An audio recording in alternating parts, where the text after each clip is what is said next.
ਕਾਂਛੀ TV ਦੇਖ ਰਹੇ ਸਾਰੇ ਦਰਸ਼ਕਾਂ ਦਾ ਸਵਾਗਤ ਹੈ। ਦੇਸ਼ ਵਿਦੇਸ਼ ਦੀ ਸੰਗਤ ਨੂੰ ਜੈ ਭੀਮ ਜੈ ਗੁਰਦੇਵ।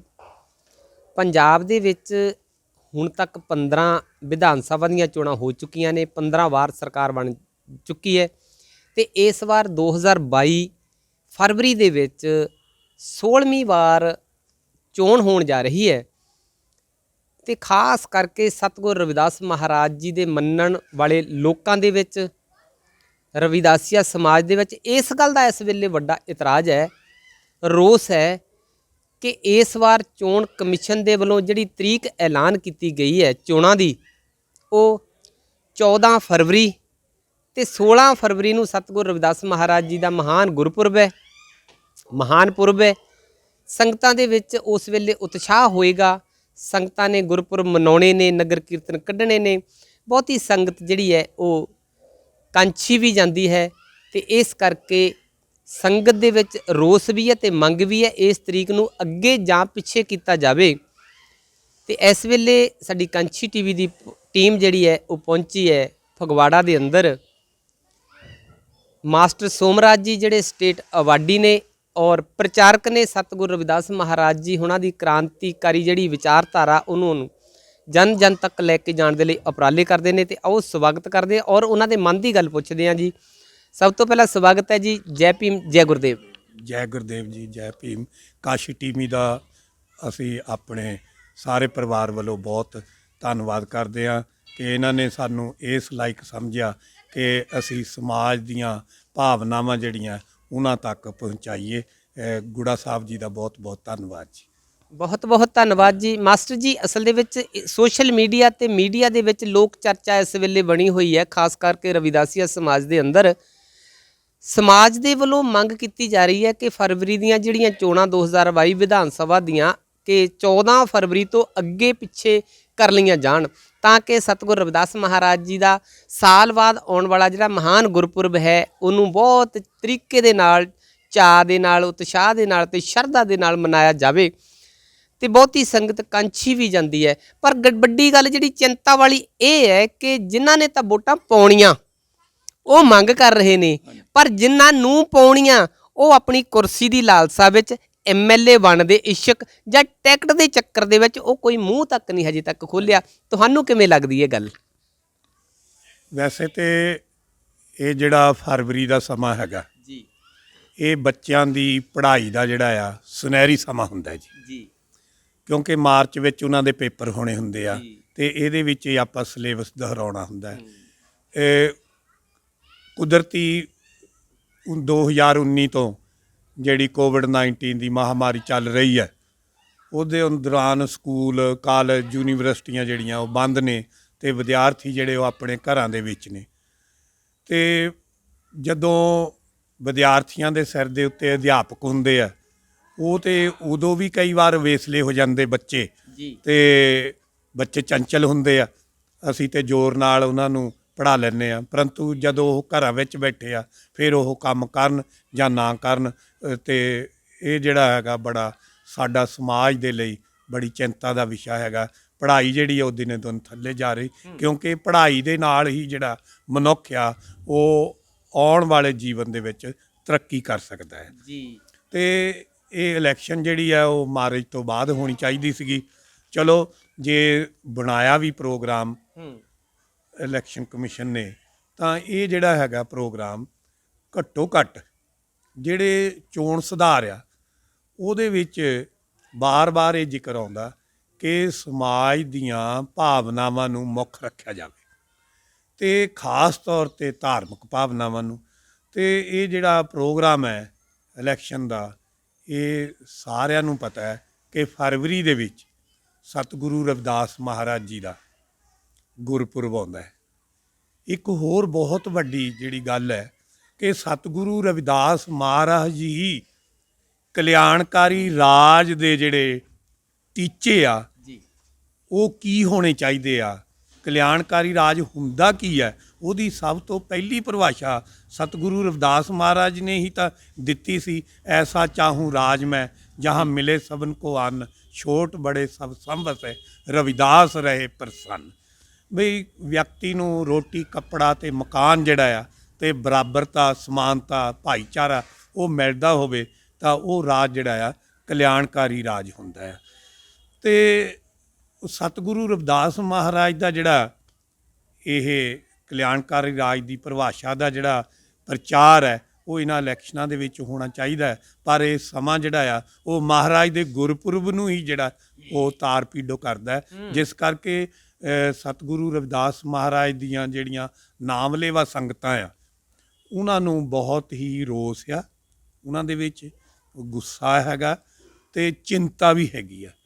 ਉਹ ਇਹ ਸਮਝਦੇ ਨੇ ਕਿ ਅਸੀਂ ਤੇ ਆਪਣੇ ਮਹਾਰਾਜ ਦੇ ਗੁਰਪੁਰਬ ਦੇ ਲਈ ਬੀਜੀ ਹੋ ਜਾਣਾ ਹੈ, ਅਸੀਂ ਚੱਲ ਜਾਣਾ ਕਾਸ਼ੀ ਬਨਾਰਸ, ਉੱਥੇ ਕਰੋੜਾਂ ਦੀ ਸੰਗਤ, ਜਿਹੜੀਆਂ ਲੱਖਾਂ ਦੀ ਤਾਦਾਦ ਵਿੱਚ, ਕਰੋੜਾਂ ਦੀ ਤਾਦਾਦ ਵਿੱਚ ਸੰਗਤਾਂ ਨਤਮਸਤਕ ਹੋਣ ਜਾਂਦੀਆਂ, ਮਹਾਰਾਜ ਦਾ ਆਸ਼ੀਰਵਾਦ ਪ੍ਰਾਪਤ ਲੈਣ ਜਾਂਦੀਆਂ। ਅਤੇ ਅਜਿਹੀਆਂ ਜਿਹੜੀਆਂ ਸੰਗਤਾਂ ਜਿਹੜੀਆਂ ਉੱਥੇ ਗਈਆਂ ਉਹ ਤਾਂ ਵੋਟ ਤੋਂ ਵਾਂਝੇ ਰਹਿ ਗਈਆਂ ਨਾ ਜੀ।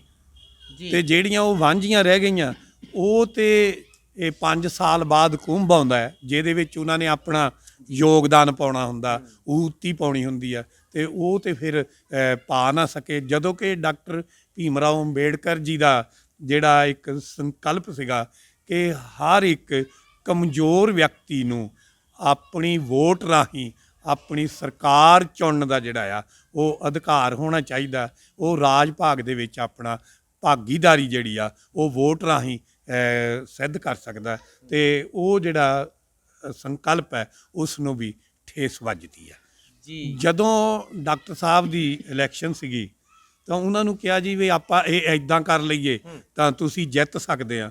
ਤਾਂ ਡਾਕਟਰ ਸਾਹਿਬ ਨੇ ਕਿਹਾ ਸੀਗਾ ਲੋਕਤੰਤਰ ਦੇ ਵਿੱਚ ਜਿੱਤ ਅਤੇ ਹਾਰ ਕੋਈ ਬਹੁਤੀ ਮਾਇਨੇ ਨਹੀਂ ਰੱਖਦੀ, ਪਰੰਤੂ ਵੋਟ ਦਾ ਇਸਤੇਮਾਲ ਜਿਹੜਾ ਵੋਟਰ ਨੇ ਕਰਨਾ ਉਹ ਸਭ ਤੋਂ ਵੱਡਾ ਅਹਿਮੀਅਤ ਰੱਖਦਾ ਹੈ। ਇਸ ਕਰਕੇ ਲੋਕਤੰਤਰ ਦੇ ਵਿੱਚ ਵੋਟਰ ਜਿਹੜਾ ਹੈਗਾ ਉਹ ਭਗਵਾਨ ਹੈ, ਵੋਟਰ ਨੇ ਹੀ ਆਸ਼ੀਰਵਾਦ ਦੇਣਾ ਹੈ। ਇਸ ਕਰਕੇ ਵੋਟਰਾਂ ਦੀ ਭਾਵਨਾ ਨੂੰ ਜਿਹੜਾ ਹੈਗਾ ਉਹ ਮੱਦੇ ਨਜ਼ਰ ਰੱਖਦੇ ਉਹਨਾਂ ਦਾ ਜਿਹੜਾ ਪ੍ਰੋਗਰਾਮ ਹੈ ਉਹਨੂੰ ਅੱਗੇ ਪਿੱਛੇ ਕਰ ਲੈਣਾ ਚਾਹੀਦਾ ਹੈ। ਮੈਂ ਸਵੀਪ ਦੇ ਰਾਹੀਂ SVEEP ਸਵੀਪ, ਜੋ ਕਿ ਜਿਹੜੇ ਵੋਟਰ ਨੇ ਉਹਨਾਂ ਨੂੰ ਸਿਸਟੇਮੈਟਿਕ ਢੰਗ ਦੇ ਨਾਲ ਜਾਗਰੂਕ ਕਰਕੇ ਬੂਥ ਤੱਕ ਵੋਟਰਾਂ ਨੂੰ ਲੈ ਕੇ ਜਾਂਦੇ ਨੇ ਜੀ, ਉਹਨਾਂ ਨੂੰ ਜਾਗਰੂਕਤਾ ਪੈਦਾ ਕਰਦੇ ਇਸ ਪ੍ਰੋਗਰਾਮ ਦੇ ਅਧੀਨ। ਅਤੇ ਇਸ ਸਵੀਪ ਦਾ ਇੱਕ ਜਿਹੜਾ ਉਦੇਸ਼ ਹੈ, ਇਲੈਕਸ਼ਨ ਕਮਿਸ਼ਨ ਵੱਲੋਂ ਇਹ ਸਵੀਪ ਜਿਹੜਾ ਪ੍ਰੋਗਰਾਮ ਚੱਲਦਾ ਹੈ ਜੀ, ਉਸ ਦਾ ਉਦੇਸ਼ ਇਹ ਹੈ ਕਿ 100% ਜਿਹੜੀ ਵੋਟਿੰਗ ਆ ਉਹ ਹੋਣੀ ਚਾਹੀਦੀ ਆ ਜੀ। ਅਤੇ ਉਹ ਜਿਹੜੀ 100% ਵੋਟਿੰਗ ਦਾ ਮਤਲਬ ਇਹ ਹੈ ਕਿ ਹਰ ਇੱਕ ਵੋਟ ਬੜੀ ਮਹੱਤਵਪੂਰਨ ਹੈ। ਆਪ ਜੀ ਨੂੰ ਪਤਾ ਹੋਏਗਾ, ਮੈਂ ਯਾਦ ਕਰਾਵਾਂ ਕਿ ਸਾਡੇ ਮਾਣਨੀਏ ਸ਼੍ਰੀ ਅਟਲ ਬਿਹਾਰੀ ਵਾਜਪਾਈ ਦੀ ਸਰਕਾਰ ਜੀ ਇੱਕ ਵੋਟ ਤੋਂ ਹੀ ਡਿੱਗ ਪਈ ਸੀ ਜੀ। ਜੀ ਬਿਲਕੁਲ। ਇਸ ਕਰਕੇ ਇੱਕ ਵੋਟ ਜਿਹੜੀ ਆ ਉਹਦਾ ਕਿੰਨਾ ਮਹੱਤਵ ਹੈਗਾ ਉਹ ਉਸ ਵੇਲੇ ਉਹਨਾਂ ਵਿਅਕਤੀਆਂ ਨੂੰ ਪਤਾ ਲੱਗਾ ਜਿਨ੍ਹਾਂ ਦੀ ਸਰਕਾਰ ਡਿੱਗ ਪਈ। ਇਸ ਕਰਕੇ ਹਰ ਇੱਕ ਵੋਟ ਜਿਹੜੀ ਆ ਜੇ ਮਹੱਤਵਪੂਰਨ ਹੈ ਅਤੇ ਇਸ ਨੂੰ ਹੀ ਮੱਦੇ ਨਜ਼ਰ ਰੱਖਦੇ ਹੋਏ ਇਲੈਕਸ਼ਨ ਕਮਿਸ਼ਨ ਨੂੰ ਇਹ ਜਿਹੜੀ ਰਵਿਦਾਸੀਆ ਸਮਾਜ ਦੀ ਇੱਕ ਵਿਸ਼ੇਸ਼ ਮੰਗ ਹੈਗੀ ਕਿ ਇਸ ਨੂੰ 14 ਦੀ ਬਜਾਏ 10 ਤਰੀਕ ਨੂੰ ਕਰ ਲਿਆ ਜਾਵੇ ਜਾਂ 14 ਦੀ ਬਜਾਏ 20 ਤਰੀਕ ਨੂੰ ਕਰ ਲਿਆ ਜਾਵੇ। ਕੋਈ ਐਡੀ ਵੱਡੀ ਗੱਲ ਨਹੀਂ ਹੈਗੀ।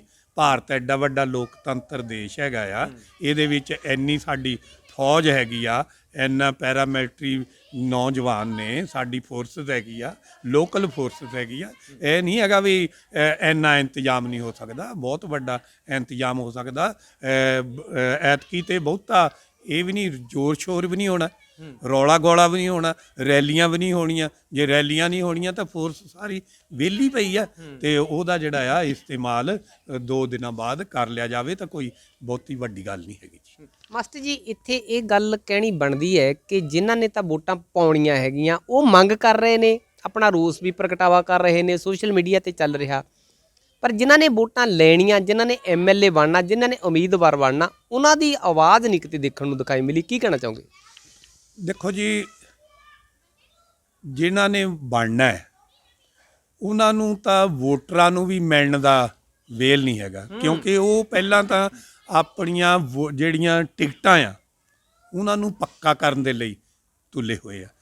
ਅਤੇ ਸਾਡੇ ਇਸ ਵਾਰ ਪੰਜਾਬ ਜਿਹੜਾ ਆ ਉਹ ਬੜੀ ਦਿਲਚਸਪੀ ਦੇ ਵਿੱਚੋਂ ਲੰਘ ਰਿਹਾ ਆ, ਬੜਾ ਇੱਕ ਚਿੰਤਾਜਨਕ ਸਥਿਤੀ 'ਚੋਂ ਲੰਘ ਰਿਹਾ, ਕਿਉਂਕਿ ਇਸ ਵਾਰੀ ਰਾਜਨੀਤਿਕ ਜਿਹੜੀ ਦ੍ਰਿਸ਼ ਹੈਗੇ ਆ, ਹਵਾ ਜਿਹਨੂੰ ਕਹਿੰਦੇ ਆ, ਜੀ ਉਹ ਕਲੀਅਰ ਨਹੀਂ ਹੈਗੀ ਜੀ। ਠੀਕ ਹੈ। ਹਰ ਇੱਕ ਵਿਅਕਤੀ ਜਿਹੜਾ ਆ, ਚਾਹੇ ਉਹ ਸੱਤਾ 'ਚ ਆ ਚਾਹੇ ਉਹ ਵਿਰੋਧੀ ਧਿਰ 'ਚ ਆ, ਉਸ ਦੇ ਮਨ ਵਿੱਚ ਹੁਣ ਕੋਈ ਵੀ ਪੱਕੀ ਜਿਹੜੀ ਆ ਉਹ ਗਰੰਟੀ ਨਹੀਂ ਹੈ ਵੀ ਮੈਂ ਜਿੱਤ ਜਾਵਾਂਗਾ। ਵੋਟਰਾਂ ਨੂੰ ਤਾਂ ਗਰੰਟੀ ਦਿੰਦੇ ਆ, ਪਰੰਤੂ ਉਹਨਾਂ ਦੀ ਆਪਣੀ ਪੱਕੀ ਗਰੰਟੀ ਨਹੀਂ ਹੈ ਕਿ ਅਸੀਂ ਜਿੱਤ ਜਾਵਾਂਗੇ, ਕਿਉਂਕਿ ਸਾਡੇ ਪੰਜਾਬ ਦਾ ਰਾਜਨੀਤਿਕ ਮਾਹੌਲ ਹੀ ਜਿਹੜਾ ਆ ਉਹ ਬਦਲ ਚੁੱਕਾ ਹੈ। ਜਿਹੜੇ ਕੱਲ੍ਹ ਸੱਤਾ ਵਿੱਚ ਸੀਗੇ ਵਿਅਕਤੀ, ਉਹ ਹੁਣ ਓਪੋਜੀਸ਼ਨ 'ਚ ਖੜੇ ਹੋ ਗਏ, ਆਪਣੀਆਂ ਪਾਰਟੀਆਂ ਬਣਾ ਲਈਆਂ। ਜਿਨ੍ਹਾਂ ਨੇ 4.5 ਸਾਲ 5 ਸਾਲ ਆਨੰਦ ਮਾਣਿਆ ਸੱਤਾ ਦਾ, ਉਹ ਇਸੇ ਹੀ ਸੱਤਾ ਦਾ ਵਿਰੋਧ ਕਰ ਰਹੇ ਆ।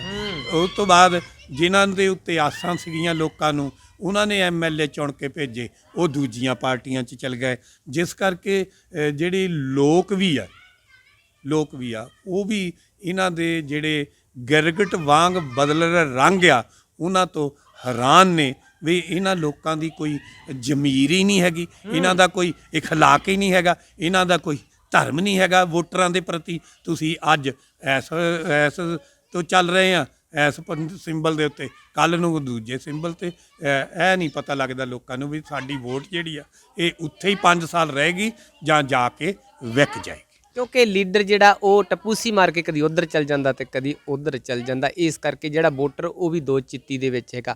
ਮਾਸਟਰ ਜੀ ਕੀ ਕਹਿਣਾ ਚਾਹੋਗੇ ਕਿ ਇੱਕ ਦੇਸ਼ ਭਾਰਤ ਜਿਹੜਾ ਆ ਲੋਕਤੰਤਰ ਦੇਸ਼ ਹੈ, ਲੋਕਤੰਤਰ ਦੇਸ਼ ਦੇ ਵਿੱਚ ਲੋਕ ਵੱਡੇ ਹੁੰਦੇ ਨੇ, ਤੇ ਲੋਕ ਜੇ ਬਹੁਤੀ ਗਿਣਤੀ ਇਲੈਕਸ਼ਨ ਦੌਰਾਨ ਆਪਣੀ ਪੇਪਰ ਫਾਈਲ ਕਰਕੇ ਕੈਂਡੀਡੇਟ ਦੇ ਵਜੋਂ ਉਹ ਖੜ ਜਾਣ, ਮੈਦਾਨ ਦੇ ਵਿੱਚ ਆ ਜਾਣ, ਤਾਂ ਚੋਣ ਕਮਿਸ਼ਨ ਨੂੰ ਮੁਸੀਬਤ ਪੈ ਸਕਦੀ ਆ। ਕੀ ਕਹਿਣਾ ਚਾਹੋਗੇ ਇਹਦੇ ਲਈ?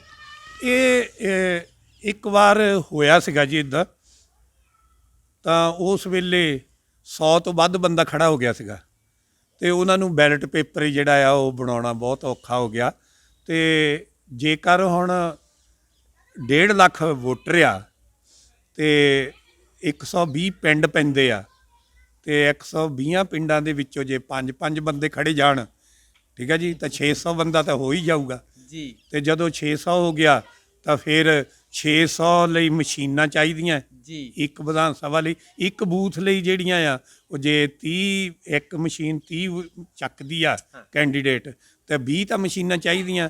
20 ਮਸ਼ੀਨਾਂ ਸਾਂਭਣ ਲਈ ਪ੍ਰੈਜ਼ਾਈਡਿੰਗ ਅਫਸਰ, ਅਸਿਸਟੈਂਟ ਪ੍ਰੈਜ਼ਾਈਡਿੰਗ ਅਫਸਰ ਅਤੇ ਪੋਲਿੰਗ ਅਫਸਰ, ਉਹ ਇਹ 20 ਮਸ਼ੀਨਾਂ ਨੂੰ ਕਿੱਦਾਂ ਸੰਭਾਲਣਗੇ? ਫਿਰ ਉਹਨਾਂ ਨੂੰ ਬੈਟਰੀਆਂ ਲਾਉਣੀਆਂ, ਜਿਹੜੀਆਂ ਬੈਲਟ ਮਸ਼ੀਨ ਹੈ EVM ਉਹ ਬਣਨੀ ਆ, ਬੈਲਟ ਯੂਨਿਟ ਹੁੰਦੇ ਆ, ਫਿਰ ਉਹਨਾਂ ਦੇ ਜਿਹੜੇ ਆ ਵੱਖਰੇ ਬੈਲਟ ਪੇਪਰ ਵੀ ਬਣਨੇ ਆ, ਜਿਹੜੇ ਆਪਾਂ ਟੈਂਡਰ ਵੋਟ ਹੈਗੇ ਆ। ਅਤੇ ਇਹ ਜਿਹੜਾ ਇਹਦਾ ਰਿਕਾਰਡ ਆ ਉਹ ਸੰਭਾਲਣਾ ਫਿਰ ਮੁਸ਼ਕਿਲ ਹੋ ਜਾਏਗਾ। ਇਹ ਵੀ ਇੱਕ ਵਿਕਲਪ ਦੇ ਤੌਰ ਦੇ ਉੱਤੇ ਰੋਸ ਵਜੋਂ ਲੋਕ ਜਿਹੜੇ ਆ ਉਹ ਜ਼ਿਆਦਾ ਨੋਮੀਨੇਸ਼ਨ ਫਾਈਲ ਕਰਕੇ ਵੀ ਇਸ ਤਰ੍ਹਾਂ ਜਿਹੜੀ ਆ ਇਲੈਕਸ਼ਨ ਉਹਨੂੰ ਅਗਾਂਹ ਪਾ ਸਕਦੇ ਹਨ। ਜ਼ਿਆਦਾਤਰ ਤਾਂ ਇਹੀ ਹੈ ਕਿ ਇੱਥੋਂ ਤੱਕ ਨੌਬਤ ਹੀ ਨਹੀਂ ਆਉਣੀ ਚਾਹੀਦੀ ਜੀ, ਨੌਬਤ ਹੀ ਨਹੀਂ ਆਉਣੀ ਚਾਹੀਦੀ, ਕਿਉਂਕਿ ਜਿਹੜਾ ਇਲੈਕਸ਼ਨ ਕਮਿਸ਼ਨ ਹੈ ਉਹ ਵੋਟ ਨੂੰ ਇੱਕ ਪਵਿੱਤਰ ਸਮਝਦਾ ਹੈ, ਅਤੇ ਜਿਹੜੀ ਵੋਟ ਹੈ ਉਹ ਅੰਗਰੇਜ਼ੀ ਦੇ 4 ਲੈਟਰ ਤੋਂ ਬਣਦੀ ਹੈ, VOT ਅਤੇ E। V for value, O for of, T for total, E for education. Value of total education, ਕਿਸੇ ਵਿਅਕਤੀ ਦੀ ਜਿਹੜੀ ਸਮੁੱਚੀ ਸਿੱਖਿਆ ਦਾ ਨਿਚੋੜ ਜਿਹੜਾ ਆ ਉਹਦੀ ਵੋਟ ਹੈਗੀ ਆ। ਤਾਂ ਉਹ ਵਿਅਕਤੀ ਜਿਹੜਾ ਹੈ ਜੇਕਰ ਆਪਣੀ ਵੋਟ ਭੰਗ ਦੇ ਭਾਅ ਵੇਚ ਦਿੰਦਾ ਹੈ, ਜੇ ਉਹ ਪਾਈਏ ਬਦਲੇ ਪਾ ਦਿੰਦਾ ਹੈ, ਆਟੇ ਦੀ ਥੈਲੀ ਬਦਲੇ ਪਾ ਦਿੰਦਾ ਆ, ਜਾਂ 100 ਰੁਪਈਏ ਪਿੱਛੇ 500 ਰੁਪਈਏ ਕਿਸੇ ਲਾਲਚ ਪਿੱਛੇ ਪਾ ਦਿੰਦਾ ਹੈ, ਤਾਂ ਉਹਦੀ ਜਿਹੜੀ ਸਿੱਖਿਆ ਆ ਉਹ ਇੰਨੀ ਕੋਈ ਹੈ। ਇਸ ਕਰਕੇ ਵੋਟ ਦੀ ਅਸਲੀ ਕੀਮਤ ਜਿਹੜੀ ਹੈ ਉਹ ਇਲੈਕਸ਼ਨ ਕਮਿਸ਼ਨ ਤੋਂ ਬਿਨਾਂ ਤਾਂ ਨਹੀਂ ਕੋਈ ਜਾਣਦਾ ਜੀ ਇੰਨਾ। ਜੀ ਜੀ ਉਹਨਾਂ ਨੂੰ ਤਾਂ ਪਤਾ ਨਾ, ਜੇ ਇੱਕ ਵੋਟ ਇਹ ਸਿੱਧ ਹੋ ਜਵੇ ਵੀ ਇਹ ਉਮੀਦਵਾਰ ਨੂੰ ਗਲਤ ਤਰੀਕੇ ਦੇ ਨਾਲ ਵੋਟ ਪਈ ਹੈ ਤੇ ਉਸ ਦੀ ਇਲੈਕਸ਼ਨ ਰੱਦ ਹੋ ਜਾਂਦੀ ਹੈ ਜੀ, ਰੱਦ ਹੋ ਜਾਂਦੀ ਹੈ। ਜਦੋਂ ਇੱਕ ਵੋਟ ਗਲਤ ਤਰੀਕੇ ਦੇ ਨਾਲ ਭੁਗਤਾ ਦਿੱਤੀ ਗਈ ਉਹ ਹੋ ਗਈ, ਜੇ ਉਹ ਰੱਦ ਹੋ ਸਕਦੀ ਆ ਤੇ ਹੁਣ ਤੇ ਲੱਖਾਂ ਹੀ ਵੋਟਾਂ ਜਿਹੜੀਆਂ ਆ, ਜੀ ਜੀ ਲੱਖਾਂ ਹੀ ਵੋਟਾਂ ਜਿਹੜੀਆਂ ਆ ਉਹ ਇਸ ਇਲੈਕਸ਼ਨ ਦੀ ਗਲਤ ਤਰੀਕ ਦੇ ਨਾਲ ਹੀ ਜਿਹੜੀਆਂ ਆ ਉਹ ਭੁਗਤਣੋਂ ਰਹਿ ਜਾਊਗੀਆਂ। ਰਹਿ ਸਕਦੀਆਂ, ਬਿਲਕੁਲ। ਤੇ ਫਿਰ ਜਿਹੜਾ ਆ ਉਹ ਸਭ ਤੋਂ ਜ਼ਿਆਦਾ ਇਲੈਕਸ਼ਨ ਕਮਿਸ਼ਨ ਜਿਹੜਾ ਆ ਉਹ ਜ਼ਿੰਮੇਵਾਰ ਨੇ ਤੇ ਇਸ ਨੂੰ ਪ੍ਰੋਗਰਾਮ ਨੂੰ ਬਣਾਉਣ ਵਾਲਾ ਜਿਹੜਾ ਅਮਲਾ ਸ਼ਾਖਾ ਆ ਉਹਦੇ ਲਈ ਜ਼ਿੰਮੇਵਾਰ ਆ। ਉਸ ਤੋਂ ਬਾਅਦ ਜਿਹੜੀਆਂ ਰਾਜਨੀਤਿਕ ਪਾਰਟੀਆਂ ਆ ਉਹਨਾਂ ਦਾ ਇੱਕ ਬਹੁਤ ਵੱਡਾ ਇੱਕ ਮਹੱਤਵਪੂਰਨ ਹੋਣਾ ਇਸ ਵੇਲੇ ਰੋਲ ਆ ਕਿ ਉਹ ਇਲੈਕਸ਼ਨ ਕਮਿਸ਼ਨ ਨੂੰ ਬੇਨਤੀ ਕਰਨ ਕਿ ਸਾਡੇ ਸਮਾਜ ਦਾ ਇੱਕ ਬਹੁਤ ਵੱਡਾ ਭਾਗ ਹੈ, ਕਿਉਂਕਿ ਅਸੀਂ 35 ਕਰੋੜ ਹੈ ਜੀ, 35 ਕਰੋੜ ਆ ਤੇ ਜੇ 140 ਕਰੋੜ ਦੀ ਆਬਾਦੀ ਆ ਤਾਂ ਅਸੀਂ ਚੌਥਾ ਹਿੱਸਾ ਤਾਂ ਹੈਗੇ ਹੀ ਹਾਂ। ਤੇ ਜੇ ਚੌਥਾ ਹਿੱਸਾ ਜਿਹੜਾ ਆ ਉਹ ਪ੍ਰਭਾਵਿਤ ਹੁੰਦਾ ਹੈ ਤੇ ਫਿਰ ਜਿਹੜਾ ਆ ਇਲੈਕਸ਼ਨ ਕਮਿਸ਼ਨ ਨੂੰ ਇਸ ਦੇ ਉੱਤੇ ਵਿਚਾਰ ਕਰਨਾ ਚਾਹੀਦਾ ਤੇ ਰਾਜਨੀਤਿਕ ਪਾਰਟੀਆਂ ਕਹਿ ਸਕਦੀਆਂ ਕਿ ਅਸੀਂ ਇਹਨਾਂ ਇਲੈਕਸ਼ਨਾਂ ਵਿੱਚ ਭਾਗ ਨਹੀਂ ਲਵਾਂਗੇ। ਇਹ ਦੋ ਟੁਕ ਗੱਲ ਕਹਿ ਦੇਣੀ ਚਾਹੀਦੀ ਆ ਵੀ ਜੇ ਤੁਸੀਂ ਸਾਡੇ ਸਮਾਜ ਦੀਆਂ ਵੋਟਰਾਂ ਦੀਆਂ ਭਾਵਨਾਵਾਂ ਨੂੰ ਨਹੀਂ ਸਮਝਦੇ ਤੇ ਅਸੀਂ ਉਹਨਾਂ ਦੀ ਕਦਰ ਕਰਦੇ ਹੋਏ ਅਸੀਂ ਕਾਗਜ਼ ਹੀ ਨਹੀਂ ਦਾਖਲ ਕਰਾਂਗੇ, ਅਸੀਂ ਕਾਗਜ਼ ਹੀ ਨਹੀਂ ਦਾਖਲ ਕਰਾਂਗੇ। ਖਾਸ ਤੌਰ ਤੇ ਜਿਹੜੇ ਅਨੁਸੂਚਿਤ ਜਾਤੀਆਂ ਦੀਆਂ ਰਾਖਵੀਆਂ ਸੀਟਾਂ ਉਹਨਾਂ ਦੇ ਕੈਂਡੀਡੇਟ ਤਾਂ ਉਹਨਾਂ ਨੂੰ ਧਮਕੀ ਜ਼ਰੂਰ ਦੇ ਸਕਦੇ ਆ, ਇਹ ਗੱਲ ਕਹਿ ਸਕਦੇ ਆ ਕਿ ਅਸੀਂ ਤੁਹਾਡੀ ਚੋਣ ਜਿਹੜੀ ਆ ਉਹਦੇ ਵਿੱਚ ਚੋਣ ਪ੍ਰਕਿਰਿਆ 'ਚ ਅਸੀਂ ਹਿੱਸਾ ਨਹੀਂ ਲਵਾਂਗੇ ਜੇਕਰ ਤੁਸੀਂ ਤਰੀਕਾਂ ਅੱਗੇ ਨਹੀਂ ਬਦਲੀਆਂ ਤਾਂ। ਮਾਸਟਰ ਜੀ, ਜਿਵੇਂ ਪੰਜਾਬ ਦੇ ਵਿੱਚ 34 ਵਿਧਾਨ ਸਭਾ ਰਿਜ਼ਰਵ ਨੇ, ਜੇ 34 ਜਿਹੜੇ ਕੈਂਡੀਡੇਟਸ ਐਸਸੀ ਹੈਗੇ ਨੇ, ਅਗਰ ਉਹ ਇਹ ਗੱਲ ਕਹਿ ਦਿੰਦੇ ਨੇ ਜਿਹੜੀ ਗੱਲ ਤੁਸੀਂ ਕਹੀ ਆ ਤੇ ਚੋਣ ਕਮਿਸ਼ਨ ਨੂੰ ਮੁਸੀਬਤ ਪੈ ਸਕਦੀ ਆ? ਨਹੀਂ, ਇਹ ਦੇਖੋ ਜੀ, ਜੇ ਇਲੈਕਸ਼ਨ ਕਮਿਸ਼ਨ ਜਾਂ ਭਾਰਤ ਦਾ ਕੋਈ ਵੀ ਵਿਅਕਤੀ ਜੇ ਇਹ ਕਵੇ ਵੀ ਇਹ ਮੇਰੇ ਲਈ ਅਨੁਕੂਲ ਨਹੀਂ ਸਥਿਤੀ ਤੇ ਉਹਦੇ ਲਈ ਵਿਚਾਰ ਕਰਨਾ ਜਿਹੜਾ ਇੱਕ ਵੋਟਰ ਦੀ ਭਾਵਨਾ, ਲੋਕਤੰਤਰ ਦੇ ਵਿੱਚ ਵੋਟਰ ਹੀ ਤਾਂ ਸਭ ਤੋਂ ਵੱਡਾ ਹੁੰਦਾ ਹੈ। ਠੀਕ ਹੈ ਜੀ, ਵੋਟਰ ਦੀ ਹੋਂਦ ਦੀ ਵੋਟ ਹੁੰਦੀ ਹੈ ਤੇ ਉਸ ਵੋਟ ਦੇ ਸਿਰ ਤੇ ਹੀ ਉਹ ਆਪਣੇ ਨੇਤਾਵਾਂ ਨੂੰ ਬਾਹੋਂ ਫੜ ਕੇ ਕਹਿ ਸਕਦਾ ਬਈ ਮੇਰਾ ਆਹ ਕੰਮ ਨਹੀਂ ਕੀਤਾ ਤੇ ਉਹਨੂੰ ਇਹ ਵੀ ਕਹਿ ਸਕਦਾ ਆਈ ਫਿਰ ਵੋਟ ਲੈਣ ਜੇ ਸਾਡਾ ਕੰਮ ਨਹੀਂ ਕਰਨਾ ਤਾਂ 5 ਸਾਲਾਂ ਬਾਅਦ ਆਉਣਾ ਹੀ ਆ, ਕਹਿ ਦਿੰਦੇ ਲੋਕ। ਹਾਂਜੀ, ਉਹ ਕਿਉਂਕਿ ਉਹ 5 ਸਾਲਾਂ ਲਈ ਉਹ ਗਲਤੀ ਪਹਿਲਾਂ ਕਰ ਚੁੱਕਾ ਹੁੰਦਾ। ਜੇ ਉਹਦਾ ਕੰਮ ਨਹੀਂ ਹੁੰਦਾ ਫਿਰ ਉਹ ਜਿਹੜਾ ਆ ਆਪਣੀ ਕੀਮਤ, ਆਪਣੀ ਹੋਂਦ ਉਹ ਦੱਸ ਸਕਦਾ ਹੈ ਵੀ ਮੇਰੇ 'ਚ ਕਿੰਨੀ ਤਾਕਤ ਹੈ, ਕਿਉਂਕਿ ਵੋਟਰ ਹੀ ਸਭ ਤੋਂ ਤਾਕਤਵਰ ਹੁੰਦੇ ਆ। ਵੋਟਰਾਂ ਨਾਲ ਹੀ ਲੋਕਤੰਤਰ ਹੁੰਦਾ ਹੈ। ਇਹ ਜਿਹੜਾ ਲੋਕਤੰਤਰ ਹੈਗਾ ਇਹਦੀ ਪਰਿਭਾਸ਼ਾ ਜਿਹੜੀ ਹੈ ਉਹ ਅਮਰੀਕਾ ਦੇ ਰਾਸ਼ਟਰਪਤੀ ਅਬਰਾਹਮ ਲਿੰਕਨ ਨੇ ਦਿੱਤੀ ਸੀਗੀ ਲੋਕਤੰਤਰ ਦੀ ਪਰਿਭਾਸ਼ਾ ਕਿ ਲੋਕਾਂ ਦੀ ਸਰਕਾਰ ਲੋਕਾਂ ਲਈ ਅਤੇ ਲੋਕਾਂ ਵਾਸਤੇ ਹੋਵੇ ਜੀ। ਇਹਨੂੰ ਕਹਿੰਦੇ ਆ, ਇਹਨੂੰ ਲੋਕਤੰਤਰ ਕਹਿੰਦੇ ਆ। ਪਰੰਤੂ ਇਹ ਹੌਲੀ ਹੌਲੀ ਸਵਾਰਥੀ ਲੋਕ ਜਿਹੜੇ ਆ ਉਹਨਾਂ ਨੇ ਜਿਹੜਾ OF of the people, FOR for the people and by the people, ਇਸ ਨੂੰ ਲੋਕਾਂ ਨੇ ਬਦਲ ਦਿੱਤਾ ਜੀ। ਉਹਨਾਂ ਨੇ ਕਿਹਾ OFF ਆਫ ਦਾ ਪੀਪਲ। ਜੇ ਆਫ ਨਹੀਂ ਹੁੰਦੇ FAR ਫਾਰ ਦਾ ਪੀਪਲ, ਇਹਨਾਂ ਨੂੰ ਦੂਰ ਰੱਖੋ। ਤੀਸਰਾ ਹੈਗਾ ਜੇ ਦੂਰ ਵੀ ਨਹੀਂ ਹੁੰਦੇ ਤਾਂ BU ਬਾਈ ਦਾ ਪੀਪਲ, ਇਹਨਾਂ ਨੂੰ ਖਰੀਦ ਲਓ। ਤਾਂ ਉਹ ਫਿਰ ਡੈਮੋਕ੍ਰੇਸੀ ਨਹੀਂ ਰਹਿੰਦੀ, ਉਹ ਡਾਂਗੋਕ੍ਰੇਸੀ ਹੋ ਜਾਂਦੀ ਹੈ ਜੀ। ਤੇ ਡਾਂਗੋਕ੍ਰੇਸੀ ਜਿਹੜੀ ਆ ਉਹ ਇੱਕ ਕਲਿਆਣਕਾਰੀ ਰਾਜ ਦੇ ਲਈ ਜਿਹੜੀ ਆ ਬੜੀ ਘਾਤਕ ਹੁੰਦੀ ਆ ਤੇ ਉਹ ਸਾਰੇ ਸਮਾਜ ਦਾ ਜਿਹੜਾ ਆ ਤਹਿਸ ਨਹਿਸ ਕਰ ਸਕਦੀ ਹੈ। ਤੇ ਸਾਡਾ ਲੋਕਤੰਤਰ ਜਿਹੜਾ ਹੈ ਭਾਰਤ ਦੇ ਵਿੱਚ ਵਿਸ਼ਾਲ ਲੋਕਤੰਤਰ ਜਿਹੜਾ ਹੈ ਜਿਸ ਦੇ ਰਾਹੀਂ ਬਿਨਾਂ ਕੋਈ ਖੂਨ ਖਰਾਬੇ ਤੋਂ, ਬਿਨਾਂ ਕਿਸੇ ਜੰਗ ਤੋਂ, ਬਿਨਾਂ ਕਿਸੇ ਹਥਿਆਰ ਤੋਂ, ਬਿਨਾਂ ਕਿਸੇ ਬੁਲਟ ਤੋਂ ਇਹ ਜਿਹੜੀਆਂ ਸਰਕਾਰਾਂ ਹੈਗੀਆਂ ਉਹ ਬਦਲ ਜਾਂਦੀਆਂ ਆ। ਤੇ ਇਹਦੇ ਲਈ ਜਿਹੜਾ ਆ ਸਭ ਤੋਂ ਜ਼ਿਆਦਾ ਵੋਟਰਾਂ ਦੀ ਭਾਵਨਾ ਦੀ ਕਦਰ ਕਰਨੀ ਚਾਹੀਦੀ ਆ। ਤੇ ਜਿਹੜਾ ਵਿਅਕਤੀ ਕਦਰ ਕਰਦਾ, ਸਮੇਂ ਦੀ ਨਿਯਾਕਤ ਨੂੰ ਸਮਝਦਾ, ਉਹ ਅੱਛਾ ਪ੍ਰਸ਼ਾਸਕ ਹੁੰਦਾ ਆ। ਤੇ ਆਪਾਂ ਨੂੰ ਇਹ ਜਿਹੜੀਆਂ ਭਾਵਨਾਵਾਂ ਆ, ਉਹ ਜਿੱਥੇ ਸੋਸ਼ਲ ਮੀਡੀਆ ਵਿੱਚ ਬਹੁਤ ਸਾਰੇ ਵਿਅਕਤੀ ਸਰਗਰਮ ਨੇ, ਉਸ ਦੇ ਨਾਲ ਨਾਲ ਬਹੁਤ ਸਾਰੀਆਂ ਜਿਹੜੀਆਂ ਸਮਾਜਿਕ ਜਥੇਬੰਦੀਆਂ, ਉਹਨਾਂ ਨੇ ਡੀਸੀ ਸਾਹਿਬ ਨੂੰ ਮੰਗ ਪੱਤਰ ਦਿੱਤੇ ਆ। ਉਸ ਤੋਂ ਬਾਅਦ ਉਹਨਾਂ ਨੇ ਐਸਡੀਐਮ ਸਾਹਿਬ ਨੂੰ ਮੰਗ ਪੱਤਰ ਦਿੱਤੇ ਆ, ਤਹਿਸੀਲਦਾਰ ਸਾਹਿਬ ਉਹਨਾਂ ਨੂੰ ਮੰਗ ਪੱਤਰ ਦਿੱਤੇ ਆ। ਤੇ ਇਹ ਭਾਵਨਾਵਾਂ ਹੌਲੀ ਹੌਲੀ ਪਹੁੰਚਦੀਆਂ ਤਾਂ ਹੈਗੀਆਂ, ਪਰ ਉਨੀ ਤੇਜ਼ੀ ਨਾਲ ਨਹੀਂ ਪਹੁੰਚਦੀਆਂ ਜਿੰਨੇ ਨਾਲ ਪਹੁੰਚਣੀਆਂ ਚਾਹੀਦੀਆਂ। ਕਿਉਂਕਿ ਹੌਲੀ ਹੌਲੀ ਜਿਹੜੇ ਆ 21 ਤਰੀਕ ਅੱਜ 11 ਤਾਂ ਹੋ ਗਈ, 10 ਤਾਂ ਦਿਨ ਰਹਿ ਗਏ ਆ ਨੋਮੀਨੇਸ਼ਨ ਦੇ ਵਿੱਚ। ਤੇ ਫਿਰ ਪ੍ਰਕਿਰਿਆ ਜਦੋਂ ਇੱਕ ਵਾਰੀ ਸ਼ੁਰੂ ਹੋ ਜਾਏ, ਫਿਰ ਉਹਨੂੰ ਬਦਲਣਾ ਔਖਾ ਹੋ ਜਾਂਦਾ। ਤੇ ਹੁਣੇ ਜਿਹੜਾ ਆ ਉਹ ਜਿਹੜੀ ਆ 4 ਦਿਨ ਜਾਂ ਤਾਂ 10 ਤਰੀਕ ਕਰ ਲਈ ਜਾਵੇ ਜਾਂ ਫਿਰ 20 ਤਰੀਕ ਕਰ ਲਈ ਜਾਵੇ, ਬਹੁਤਾ ਤਾਂ ਕੁਛ ਨਹੀਂ ਹੈਗਾ।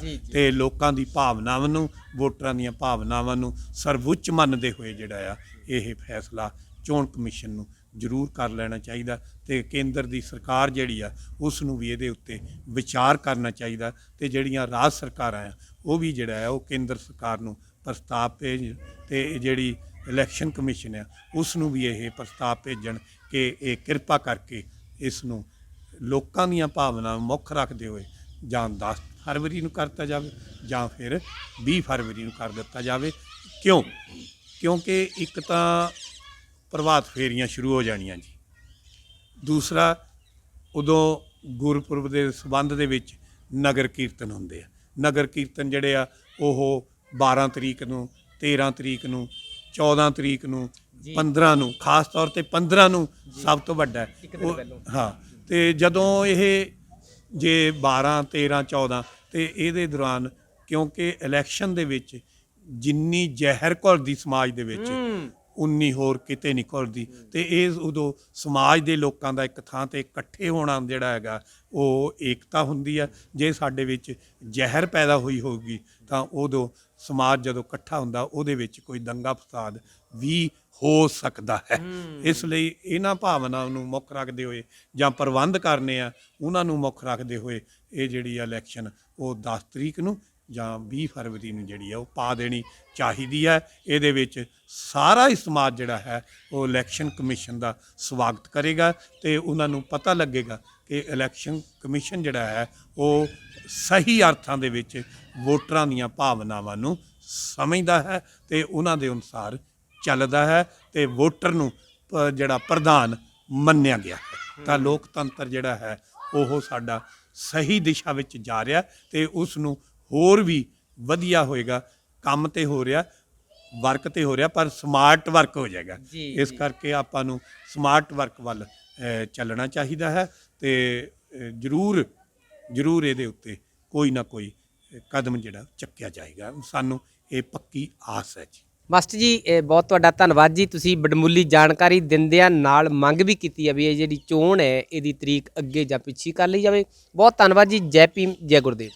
ਬਹੁਤ ਬਹੁਤ ਧੰਨਵਾਦ। ਮੈਂ ਆਪ ਜੀ ਦੇ ਮਾਧਿਅਮ ਰਾਹੀਂ ਸਾਰੇ ਵੋਟਰ ਸਾਹਿਬਾਨ ਨੂੰ ਬੇਨਤੀ ਕਰਦਾ ਕਿ ਸਤਿਗੁਰੂ ਰਵਿਦਾਸ ਮਹਾਰਾਜ ਦਾ ਜਿਹੜਾ ਸੰਕਲਪ ਸੀ, ਬੇਗਮਪੁਰਾ ਸ਼ਹਿਰ ਕੋ ਨਾਓ, ਦੁਖ ਅੰਦੋਹ ਨਾਹੀ ਤੈ ਠਾਓ, ਨਾ ਤਸਵੀਰ ਖਰਾਜ ਨਾ ਮਾਲ, ਖੌਫ ਨਾ ਖਤਾ ਨਾ ਤਰਸ ਜਵਾਲ। ਅਜਿਹੀ ਜਿਹੜੀ ਰਾਜ ਦੀ ਭਾਵਨਾ ਆ, ਅਜਿਹਾ ਜਿਹੜਾ ਸਾਡਾ ਰਾਜ ਲੋਕਤੰਤਰ ਹੈ ਉਹ ਤਾਂ ਹੀ ਹੋਏਗਾ ਜੇਕਰ ਅਸੀਂ ਨਿਡਰ ਹੋ ਕੇ, ਬੇਖੌਫ ਹੋ ਕੇ, ਬਿਨਾਂ ਕਿਸੇ ਲਾਲਚ ਤੋਂ, ਬਿਨਾਂ ਕਿਸੇ ਸਵਾਰਥ ਤੋਂ ਆਪਣਾ ਧਰਮ, ਮਜ਼ਹਬ, ਬੋਲੀ, ਭੂਗੋਲਿਕ ਸਥਾਨ, ਪਹਿਰਾਵਾ, ਭਾਸ਼ਾ ਉਹਨੂੰ ਅਸੀਂ ਛੱਡਦੇ ਹੋਏ ਆਪਣੇ ਦੇਸ਼ ਦੀ ਤਰੱਕੀ ਦੇ ਲਈ ਆਪਾਂ ਜਿਹੜਾ ਆ ਉਹ ਵੋਟ ਪਾਈਏ ਤਾਂ ਸਾਡਾ ਲੋਕਤੰਤਰ ਸਹੀ ਅਰਥਾਂ ਵਿੱਚ ਮਜ਼ਬੂਤ ਹੋਏਗਾ। ਮੈਂ ਬੇਨਤੀ ਕਰਾਂਗਾ ਕਿ ਇਹ ਜਿਹੜਾ ਲੋਕਤੰਤਰ ਹੈ ਉਹਦੇ ਵਿੱਚ ਤੁਸੀਂ ਆਪਣਾ ਨਿਸਵਾਰਥ ਹੋ ਕੇ ਆਪਣਾ ਯੋਗਦਾਨ ਪਾਓ। ਤੁਹਾਡਾ ਸਾਰਿਆਂ ਦਾ ਬਹੁਤ ਬਹੁਤ ਧੰਨਵਾਦ। ਜੈ ਗੁਰਦੇਵ, ਧੰਨ ਗੁਰਦੇਵ ਜੀ। ਇਹਨੇ ਮਾਸਟਰ ਸੋਮਰਾਜ ਜੀ ਸਟੇਟ ਅਵਾਰਡੀ, ਜਿਨ੍ਹਾਂ ਨੇ ਆਪਣੀ ਜਿਹੜੀ ਗੱਲ ਰੱਖੀ ਹੈ, ਲੋਕਤੰਤਰ ਦੀ ਪਰਿਭਾਸ਼ਾ ਵੀ ਦੱਸੀ ਹੈ ਔਰ ਮੰਗ ਵੀ ਕੀਤੀ ਹੈ, ਜਿਹੜੀ ਅੱਜ ਖਾਸ ਮੰਗ ਹੈਗੀ ਆ ਔਰ ਲੋਕਾਂ ਦੇ ਵਿੱਚ ਰੋਸ ਵੀ ਹੈ ਕਿ ਇਹ ਤਰੀਕ ਜਿਹੜੀ ਹੈ 14 ਫਰਵਰੀ ਨੂੰ ਅੱਗੇ ਜਾਂ ਪਿੱਛੇ ਕਰ ਦਿੱਤਾ ਜਾਵੇ। ਮੈਨੂੰ ਆਸ ਹੈ ਕਿ ਇਹਨਾਂ ਜੋ ਲੋਕਾਂ ਦੀਆਂ ਭਾਵਨਾਵਾਂ ਨੇ ਇਹਨਾਂ ਤੇ ਜ਼ਰੂਰ ਗੌਰ ਕੀਤੀ ਜਾਊਗੀ, ਤਰੀਕ ਅੱਗੇ ਪਿੱਛੇ ਕੀਤੀ ਜਾਊਗੀ। ਬਹੁਤ ਧੰਨਵਾਦ ਜੀ, ਤੁਸੀਂ ਦੇਖਦੇ ਰਹੋ ਕਾਂਚੀ ਟੀਵੀ। ਜੈ ਭੀਮ, ਜੈ ਗੁਰਦੇਵ।